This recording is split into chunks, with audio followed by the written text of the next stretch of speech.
आदरणीय व्यासपीठ आणि इथे उपस्थित असलेले सर्व बंधू भगिनींनो, आज आपण येथे लोकोत्सव मेळाव्यासाठी सर्वजण जमलेलो आहोत.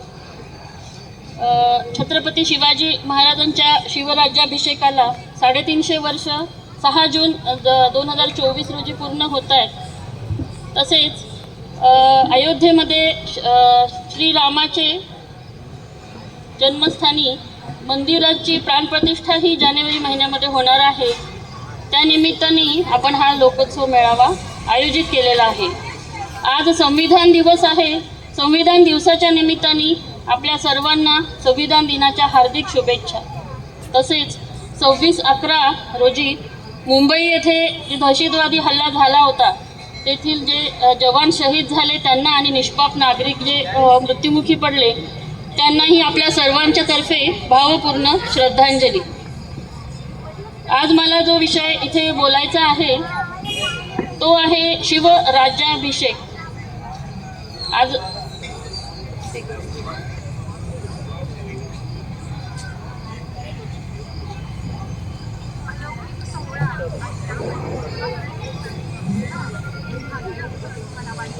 खरं म्हणजे छत्रपती शिवाजी महाराज आणि शिवराज्याभिषेक हा विषय असा आहे की तासन तास आपण बोललो तरीही बोलणं संपणार नाही. अखंड कितीतरी दिवसही आपण त्या विषयावर बोलू शकतो.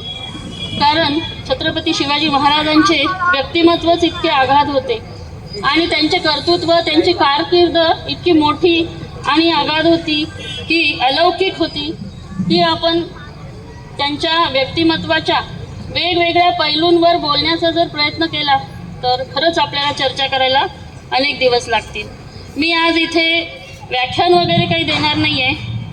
छत्रपती शिवाजी महाराज आणि राज्याभिषेकाविषयी तुमच्याशी थोडंसं बोलणार आहे. प्रौढ प्रताप पुरंदर क्षत्रिय कुलावंतास सिंहासनाधीश्वर गो ब्राह्मण प्रतिपालक भोसले कुलदीपक हिंदवी स्वराज्य संस्थापक मुघल जनसंहारक श्रीमान योगी योगीराज बुद्धिवंत कीर्तिवंत कुलवंत नीतिवंत धनवंत सामर्थ्यवंत धर्मधुरंदर श्रीमंत महाराजाधिराज छत्रपती शिवाजी महाराज की. एवढा कमी आवाज नाही चालणार. आज इथे आपल्या सगळ्या भगिनींच्या रूपाने जिजाऊंच्या लेकी जमलेल्या आहेत आणि आपल्या बंधूंच्या रूपाने शिवबांचे मावळे जमलेले आहेत. एवढा मोठा आवाज आला पाहिजे की फक्त छत्रपती शिवाजी संभाजीनगरातच नाही तर अवघ्या आसमंतात आपला आवाज घुमला पाहिजे. छत्रपती शिवाजी महाराजांपर्यंत जिजाऊ मासाहेब, शंभूराजे आणि स्वराज्य स्थापनेसाठी जे काही जीवाचं रान केलेलं आहे, बलिदान केलेल्या सर्व मावळ्यांपर्यंत आपला आवाज पोहोचला पाहिजे. पुन्हा एकदा आपण गर्जना करूया. छत्रपती शिवाजी महाराज की जय भवानी. पोहोचला बरं का आवाज. आता महाराजांपर्यंत आवाज जाऊन पोहोचला. महाराज खूप खुश झाले असतील की इथे शिवाजीनगरामध्ये आज 350व्या शिवराज्याभिषेक दिनानिमित्त एवढे सगळे मावळे जमले, माझ्या बहिणी जमल्या, जिजाऊंच्या लेकी जमल्या आहेत. खरंच खुश झाले असतील. महाराजांना वाटलं असेल की आज 350 वर्षानंतर सुद्धा मला कुणीही विसरलं नाही. 350व्या शिवराज्याभिषेक दिनाचे महत्त्व यातच दडलेले आहे की 350 वर्षानंतर सुद्धा आपण शिवाजी महाराजांना आणि शिवराज्याभिषेक दिनाला विसरलेलो नाही. दरवर्षी शिवराज्याभिषेक दिन साजरा होतो. आता राज्याभिषेकाविषयी बोलायचे झाले तर राज्याभिषेक हा केंद्रस्थानी ठेवून राज्याभिषेकापूर्वी आपल्या देशात परिस्थिती कशी होती.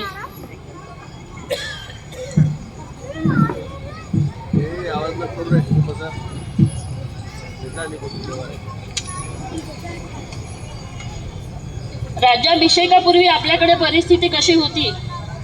त्यानंतर शिवबांचा जन्म झाला आणि त्यांनी स्वराज्य स्थापनेची सुरुवात केली. त्यावेळेस परिस्थिती कशी होती आणि राज्याभिषेक झाल्यानंतर काय काय बदल झाले हा सगळा जर आपण या पद्धतीने जर आपण चर्चा केली तर शिवराज्याभिषेकाविषयी व्यवस्थित बोलणे होईल.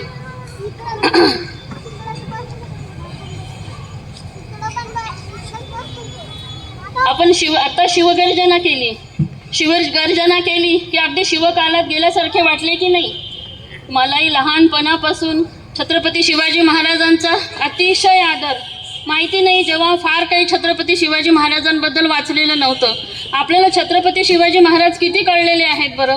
जेवढे आपले शालेय अभ्यासक्रमात होते, जेवढे आपण छावा आणि अशा काही कादंबऱ्या किंवा जे पुस्तकं वाचले किंवा काही चित्रपट बघितले किंवा मालिका बघितल्या, पण खरं सांगू का, छत्रपती शिवाजी महाराजांसारख्या अगाध व्यक्तिमत्वाला कुणीही या कलाकृतीच्या कवेमध्ये आजपर्यंत सामावू शकले नाही आणि यानंतरही सामावू शकणार नाही. खरं तर छत्रपती शिवाजी महाराज आजही आपल्याला पूर्णपणे कळलेले नाही. आपण सर्वसामान्य आहोत. असे बरेच ग्रंथ आहेत की ज्यामध्ये आपल्याला आतापर्यंत माहीत नसलेल्या अनेक घटना आणि त्यांच्या कारकिर्दीतल्या अनेक गोष्टी नमूद आहेत. आपण ज्यांना खरोखरच आवड असेल ते अभ्यास करू शकतात.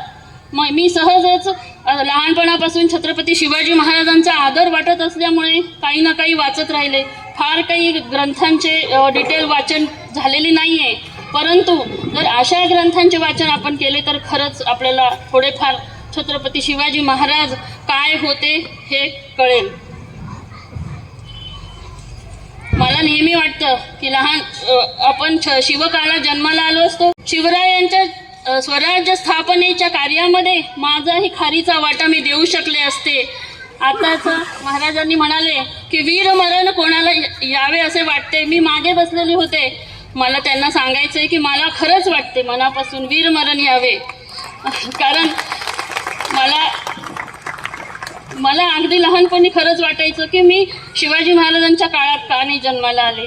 त्यांच्या कार्यात थोडासा माझाही वाटा राहिला असता आणि छत्रपती शिवाजी महाराजांची पायाची धूळ माझ्या कपाळाला लावता आली असती.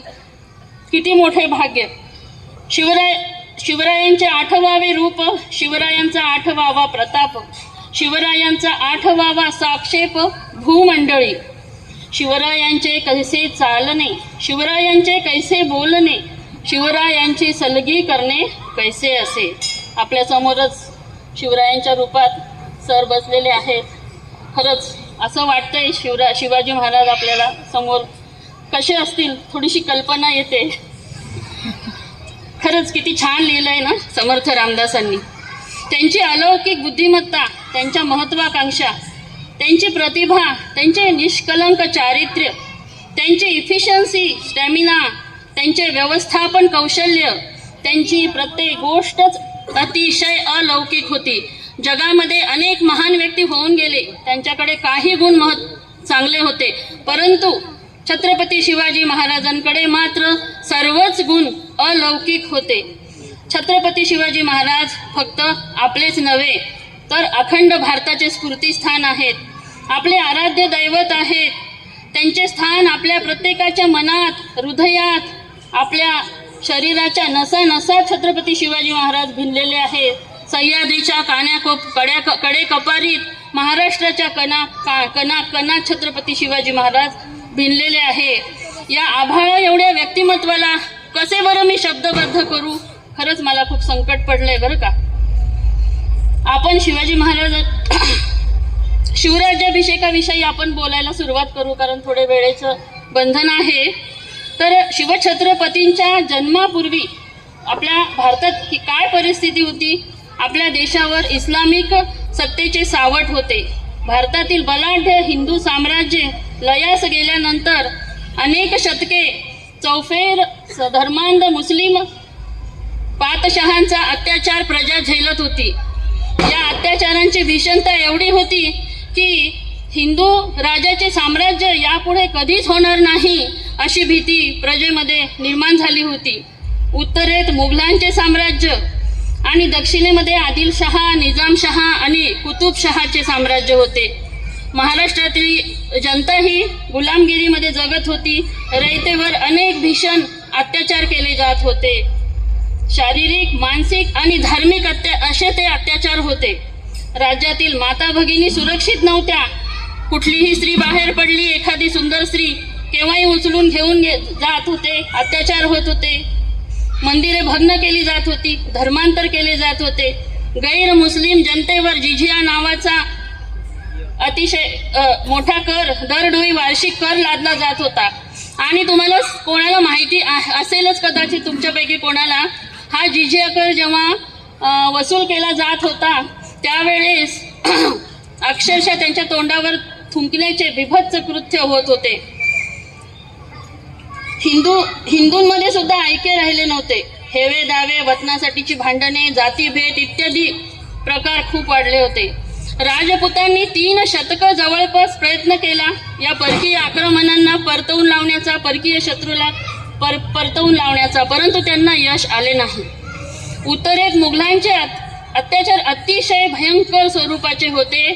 सांगायलाही वाईट वाटते की उत्तरेमध्ये अक्षरशः रयतेचे मुंडके कापून आणि त्यांचे मिनार केले जायचे आणि उत्सव साजरा केला जायचा.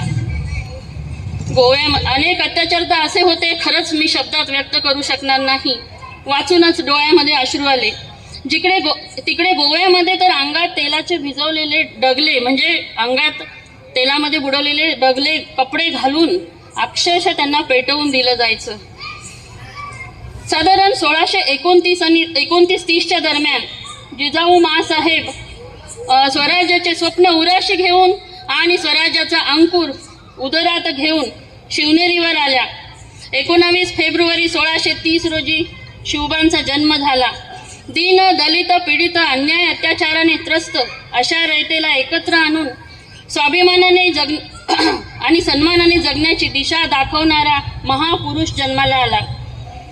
परकीयांशी लढा देऊन त्यांचे आक्रमण परतवून लावत हिंदवी स्वराज्याची स्थापन करणारे युग प्रवर्तक तेजस्वी महापुरुष छत्रपती शिवाजी महाराज जन्माला आले.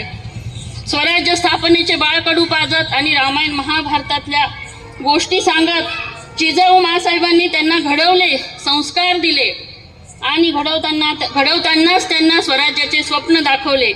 एकदा जिजाऊ माँसाहेब जहागिरीतल्या शेतकऱ्यांचा न्यायनिवाडा करत होत्या तेव्हा बाळराजांनी त्यांना पाहिले.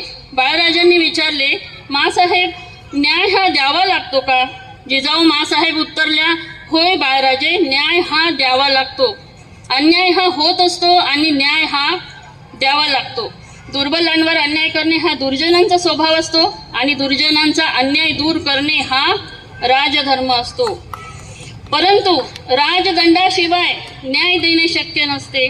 न्यायासनामागे सिंहासन उभे राहिल्याशिवाय न्यायदान शक्य नाही आणि स्वराज्याशिवाय सिंहासन शक्य नाही. शिवबा, या देशाला स्वराज्य मिळवून देण्याचे काम तुम्ही कराल काय? बाळराजांनी लगेच होकार दिला, हो माँसाहेब, तुमच्यासाठी, माझ्यासाठी आणि या रयतेसाठी मी नक्की स्वराज्य मिळवून देईल. अवघ्या 16व्या वर्षी शिवबांनी मावळ्यांच्या संगतीने, रायरेश्वराच्या साक्षीने स्वराज्याची शपथ घेतली आणि आपल्या सवंगड्यांना सांगितले, हिंदवी स्वराज्य व्हावे ही श्रींची इच्छा आहे आणि ती पूर्ण होणारच.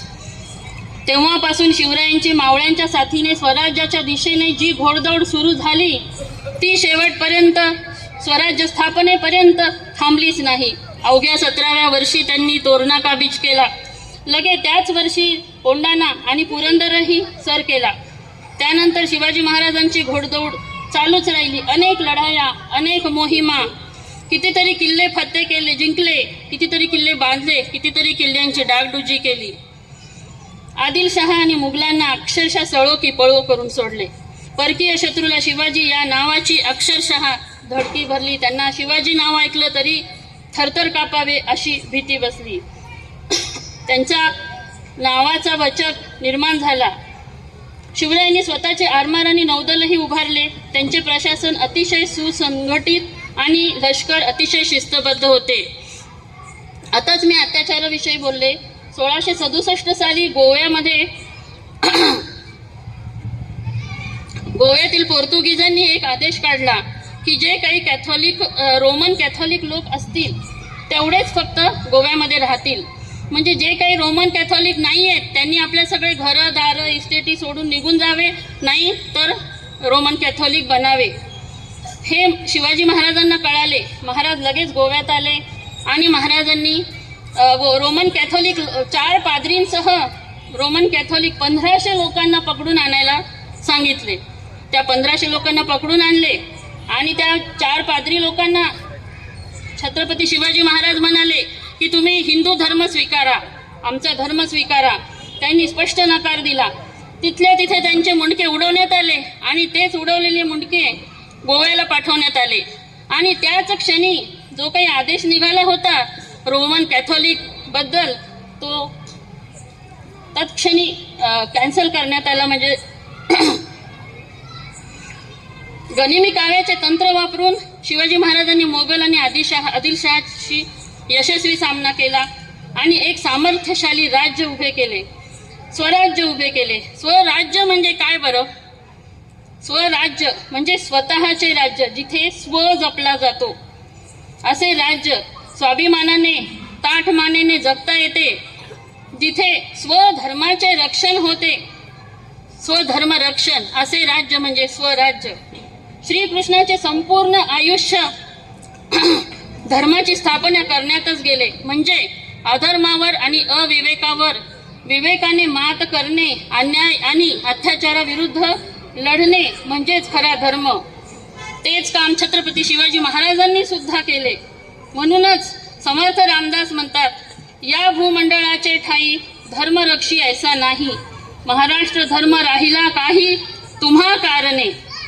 त्यानंतर अफजल खानाचा वध, शाहिस्तेखानाची फजिती, अनेक लढाया, मोहिमा, आग्र्याहून सुटका, असे अनेक प्रसंग, घटनाक्रम आपल्याला सर्वांना माहीतच आहे, त्याबद्दल मी बोलत नाही. शिवाजी महाराजांनी स्वराज्य स्थापन केले, परंतु जोपर्यंत त्यांचा राज्याभिषेक होणार नाही तोपर्यंत स्वराज्याला कायदेशीर मान्यता मिळणे शक्य नव्हते. मुघल आणि आदिलशहाच्या दृष्टिकोनातून शिवाजी महाराज कोण होते? एक जमीनदाराचा मुलगा, एक जागीरदाराचा बंडखोर मुलगा. राज्याभिषेकाशिवाय कुठल्याही राजा समान त्यांना दर्जा मिळणार नव्हता आणि स्वराज्य अबाधित राखण्यासाठी सिंहासनाची अतिशय आवश्यकता होती. परकीयांकडनं रयतेवर होणारे अन्याय अत्याचार थांबवणे, गुलामगिरी नष्ट करणे, मंदिरांचे पावित्र्य अबाधित राखणे, माता भगिनींच्या शीलाचे रक्षण करणे, स्वधर्म अबाधित राखणे इत्यादी सर्व गोष्टींसाठी राज्याभिषेक अत्यंत आवश्यक होता. जिजाऊ माँसाहेबांच्या आणि रयतेच्या आग्रहास्तव शिवाजी महाराज राज्याभिषेकास तयार झाले आणि लवकरच तो सुवर्णक्षण जवळ आला. ज्येष्ठ शुक्ल त्रयोदशी शालिवाहन शके 1596 म्हणजे 6 जून 1674 रोजी राज्याभिषेकाचा तो ऐतिहासिक सोहळा पार पडला आणि शिवराय छत्रपती शिवाजी महाराज सिंहासनाधिष्ठित झाले आणि तेव्हापासून खऱ्या अर्थाने शिवशाहीचा काळ सुरू झाला. राज्याभिषेकाचा सोहळा कसा झाला हे मी आता इथे बोलणार नाही वेळेअभावी, पण अतिशय भव्य, दिव्य आणि अविस्मरणीय असा तो सोहळा होता.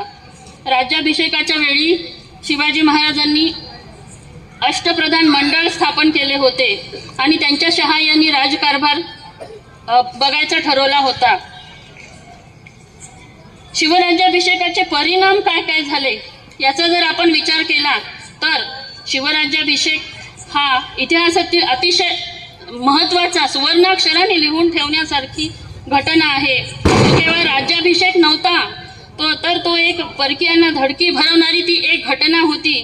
परकीय शत्रूला भारताकडे वाकड्या नजरेने बघण्याची हिंमतच राहिली नव्हती. फक्त भारतातच नव्हे, जगभरात महाराजांची कीर्ती पसरली होती. कारण राज्याभिषेकादरम्यान फ्रेंच, इंग्रज आणि पोर्तुगीज सर्व उपस्थित होते. त्यांनी मोठे मोठे नजराणे महाराजांसाठी आणले होते, परंतु मनातून मात्र अतिशय घाबरलेले होते. भारतात कित्येक शतकानंतर हिंदू राजा गादीवर बसला होता. म्हणूनच शिवराज्याभिषेक ही पदे वंश परंपरागत न ठेवता त्यांच्या कर्तबगारीवर अवलंबून होती. मंडळातील अनेक मंत्री अतिशय हुशार आणि कर्तबगार होते. राज्य कारभारात निर्णय घेण्याची मुभा महाराजांनी त्यांना दिली होती. शिवराज्याभिषेकानंतर काय काय बदल झाले बरं? रयत अन्याय अत्याचार गुलामगिरीतून मुक्त झाली. जिजिया नावाचा वार्षिक कर बंद झाला. मंदिरे पाडणे, मूर्त्यांची विटंबना करणे बंद झाले. त्यानंतर जी काही मंदिरे पाडली होती, भंग केली होती, त्याचा जीर्णोद्धार झाला. शिवशक ही नवीन कालगणना सुरू केली, ती आज आजतागायत चालू आहे. शिवराई आणि होन ही सोन्याची आणि चांदीची नाणी चलनात आली. राज्यकारभारासाठी मराठी आणि संस्कृत भाषेचा वापर सुरू झाला. भगवा ध्वज हा स्वराज्याचा अधिकृत ध्वज म्हणून घोषित झाला. अनेक धर्मांतर झालेल्या हिंदूंना महाराजांनी पुन्हा हिंदू धर्मात घेतले. वाराणसी, काशी, विश्वनाथ मंदिर परकीयांच्या जोखडातून मुक्त केले. राज्याभिषेकानंतर रयतेच्या कल्याणासाठी माफ करा, थोडी तब्येत बरी नाही. राज्याभिषेकानंतर रयतेच्या कल्याणासाठी अनेक कायदे आणि नियम तयार करण्यात आले. शेतकऱ्यांविषयीचे धोरण अतिशय आदर्श होते. गुराढोरांना चारा पाणी आणि शेतकऱ्यांना बिनव्याजी कर्ज सुद्धा मिळू शकत होते. अधिकाऱ्यांना विनामोबदला शेतकऱ्यांच्या पिकाच्या देठालाही हात लावू नये असा आदेश महाराजांनी काढला होता. थोडक्यात म्हणजे राज्याभिषेक एक आदर्श प्रशासन व्यवस्था, आदर्श अष्टप्रधान मंडळ, स्वधर्म संरक्षण, सुखी समाधानी रयत. कारण शिवराज्याभिषेक म्हणजे परकीय शत्रूला इशारा, धाक आणि जरब. म्हणूनच तर शिवराज्याभिषेकाला एक युगप्रवर्तक घटना म्हणतो. आणि आज 350 वर्षांनंतरही त्याची आठवण ठेवून आपण इथे मेळाव्यासाठी जमलेलो आहोत. शिवराज्याभिषेक दिन आणि शिवचरित्र का आठवावे आणि त्याचा आपण काय आदर्श घ्यावा. आपण सगळे काय करतो, छत्रपती शिवाजी महाराजांसारख्या महान व्यक्तिमत्वाच्या जयंत्या साजऱ्या करतो. फोटोला आणि पुतळ्यांना हार घालतो, फुले वाहतो, भाषणे करतो आणि घरी निघून जातो. परंतु तेवढं पुरेसं नाही आहे. आपण त्यांचा आदर्श घेतो का? बिलकुल नाही. आपण स्वतः आदर्श घेत नाही आणि आपण स्वतःमध्ये बदल सुद्धा करत नाही. हे मला लहानपणापासून हाच प्रश्न पडायचा की आपण या महान व्यक्तिमत्वांच्या जयंत्या का बरं साजरा करतो. तर ते महान व्यक्ती होते, शूरवीर होते, त्यांनी अलौकिक कर्तृत्व केले, त्यांनी स्वराज्य मिळवले. ते सुद्धा आपल्यासारखेच होते ना. छत्रपती शिवाजी महाराज आपल्यासारखेच हाडामासाचे व्यक्ती होते. त्यांनाही 2 हात 2 पाय होते. त्यांना काही देवानी काही जास्तीची शक्ती दिलेली नव्हती. 2 हात 2 पाय जास्तीचे दिलेले नव्हते. त्यांनाही कुटुंब होते. परंतु त्यांनी त्यांच्या ध्येयापुढे स्वार्थाला महत्त्व दिलेच नाही. स्वराज्याचे ध्येयपूर्ती हेच त्यांचे ध्येय, महत्त्वाचे ध्येय त्यांनी डोळ्यासमोर ठेवले. कितीतरी पिढ्या खर्ची घातल्या. छत्रपती शिवाजी महाराजांनी मिळवलेले स्वराज्य सिकंदर आणि नेपोलियन सारखे लोप पावले नाही. शेवटी औरंगजेब संपला. हिंदवी स्वराज्याचा भगवा पताका अखंड फडकत राहिला आणि अखंड फडकत राहीलच. नंतर बाजीराव पेशव्यांनी अटके पार झेंडे लावले. म्हणूनच मी म्हणते की शिवचरित्र म्हणजे फक्त भारतासमोरच नाही तर अवघ्या जगासमोर आदर्श आहे. शिवचरित्रातून आपण शून्यातून साम्राज्य निर्माण करता येते हे शिकावे. युवा पिढीने डोळ्यासमोर भव्य, दिव्य आणि उत्तुंग स्वप्न ठेवावी आणि ध्येय ठेवावी आणि ती पूर्ण करावी. खान आणि कपूर अशा हिरोंचा आदर्श घेण्यापेक्षा छत्रपती शिवाजी महाराजांना आदर्श मानावे.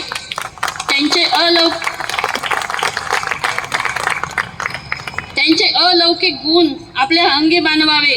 शिवरायांचे राष्ट्राभिमान आणि धर्माभिमान शिकावा. शिवरायांचे राष्ट्रप्रेम शिकावे. शिवरायांसारखे निष्कलिंक चारित्र्य असावे. आताच्या या कलियुगात या गोष्टीची तर खरंच अत्यंत आवश्यकता आहे. युवकांनी शिवरायांचे निष्कलंक चारित्र्य अभ्यासावे. त्यांच्याकडून व्यवस्थापन कौशल्य शिकावे, मॅनेजमेंट. आणि जगभरामध्ये बऱ्याच कॉलेजेस, युनिव्हर्सिटीमध्ये खरोखर छत्रपती शिवाजी महाराजांबद्दल वेगवेगळ्या पैलूंचा अभ्यास केला जात आहे बरं का. खरंच मला या गोष्टीचा अभिमान वाटतो. परंतु भारताने सुद्धा ती सुरुवात आता करावी. मला तर असं वाटतं की शालेय अभ्यासक्रमामध्ये छत्रपती शिवाजी महाराज हा एक विषय असावा.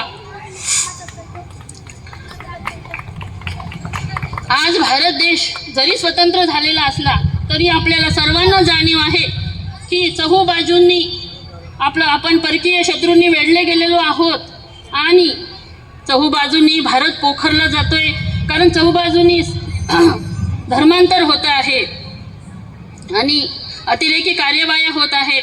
आपल्या देशाचे स्वातंत्र्य जर आपल्याला अबाधित ठेवायचे असेल तर आज आपल्या देशाला छत्रपती शिवाजी महाराजांची युद्धनीती, न्यायदान, गनिमी-कावा आणि दूरदृष्टी हे सगळे शिकायलाच हवे. आजच्या स्त्रियांनी, आता इथे बऱ्याच स्त्रिया जमलेल्या आहेत, तर आपण इतर हिरोईन वगैरे किंवा इतर कोणाचा आदर्श घेण्यापेक्षा खरंच जिजाऊ माँसाहेबांचा जर आदर्श घेतला, त्यांच्यासारखे जर मुलांना आपण संस्कार केले तर का नाही आपल्या घरात शिवाजी जन्मणार, का नाही आपल्या घरात प्रत्येक घरामध्ये शिवाजी घडणार.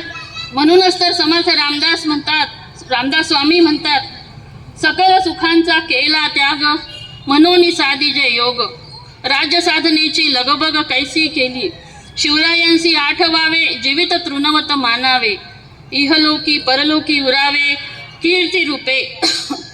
खरंच एवढ्या कमी वेळात छत्रपती शिवाजी महाराजांसारख्या उत्तुंग व्यक्तिमत्वाला शब्दबद्ध करणे म्हणजे खरंच समुद्रातले पाणी एका छोट्याशा भांड्यात भरण्यासारखे आहे. परंतु आज तुम्हा सगळ्यांसमोर मी तो भाबडा, काही चुकल्यास माफी असावी. शिवराज्याभिषेक दिनाच्या 350व्या वर्षपूर्तीनिमित्त छत्रपती शिवाजी महाराजांच्या स्मृतीस आपल्या सर्वांच्या तर्फे विनम्र अभिवादन आणि मानाचा मुजरा. जय भवानी. छत्रपती शिवाजी महाराज की. छत्रपती शिवाजी महाराज की. जय श्रीराम.